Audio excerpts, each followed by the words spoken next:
Selamat datang di channel kami. Sebuah langkah dramatis baru saja diambil. Setelah bertahun-tahun penuh ketegangan, Inggris, Prancis, dan Jerman yang dikenal sebagai E3 resmi memulai proses untuk memulihkan sanksi PBB terhadap Iran. Mekanisme yang dikenal sebagai snapback ini berpotensi kembali melumpuhkan ekonomi Teheran, menghantam sektor perbankan, energi, dan pertahanan mereka. Langkah ini diambil karena dugaan Iran telah melanggar perjanjian nuklir 2015. Namun, Iran merespons dengan keras, menyebut keputusan ini ilegal dan bersiap untuk balas dendam. Lalu, bagaimana peta perselisihan ini sebenarnya? Siapa saja pihak yang mendukung dan menentang langkah ini?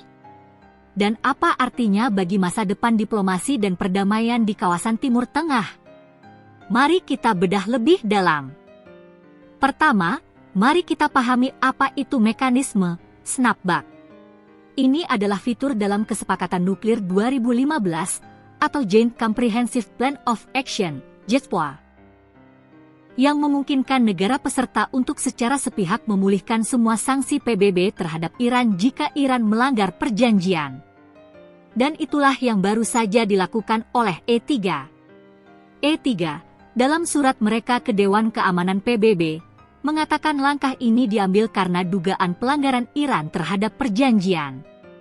Sejak Amerika Serikat keluar dari JCPOA pada 2018, Iran secara bertahap telah melanggar batasan pengayaan uranium yang merupakan inti dari perjanjian tersebut.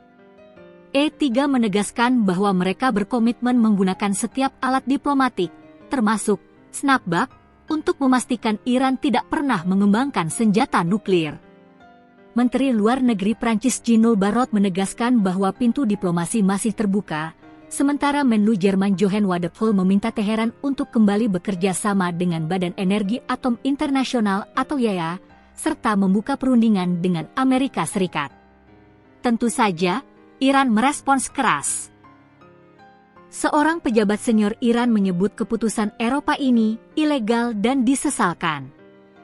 Bagi Teheran, langkah ini menentang diplomasi, bukan membuka jalan untuk itu. Mereka menegaskan bahwa Iran tidak akan menyerah di bawah tekanan.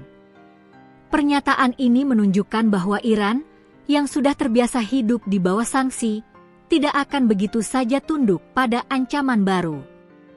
Di sisi lain, keputusan E3 disambut gembira oleh dua pihak yang paling vokal menentang program nuklir Iran, Amerika Serikat dan Israel.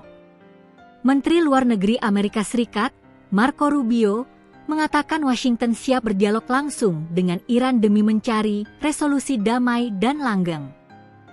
Sementara itu, Israel memuji langkah E3 sebagai upaya penting melawan ambisi nuklir Teheran. Langkah E3 ini juga mengungkap perpecahan dalam sikap global. Sementara E3, Amerika Serikat, dan Israel satu suara, Rusia dan Cina justru berada di pihak yang berseberangan. Kedua negara itu mendorong perpanjangan kesepakatan nuklir selama 6 bulan dan menekan semua pihak untuk kembali ke meja negosiasi. Wakil Duta Besar Rusia untuk PBB, Dmitry Polyansky, bahkan mengatakan dunia berada di persimpangan jalan antara diplomasi atau konfrontasi. Sikap Rusia dan Cina menunjukkan bahwa mereka tidak ingin situasi di Timur Tengah semakin tidak stabil. Mereka melihat diplomasi sebagai satu-satunya jalan keluar dan merasa bahwa pengaktifan sanksi justru akan memperburuk keadaan dan mendorong Iran untuk semakin radikal. Ancaman sanksi baru ini tidak hanya memicu ketegangan internasional, tetapi juga memperburuk situasi di dalam negeri Iran. Ekonomi yang sudah tertekan akibat sanksi sebelumnya dan perpecahan politik yang mendalam semakin memperlihatkan jurang antara dua kubu. Di satu sisi, ada kubu garis keras yang mendesak konfrontasi dan melihat sanksi sebagai bagian dari perlawanan terhadap Barat. Di sisi lain, ada kelompok moderat yang masih berharap diplomasi bisa menyelamatkan situasi dan memperbaiki kondisi ekonomi rakyat.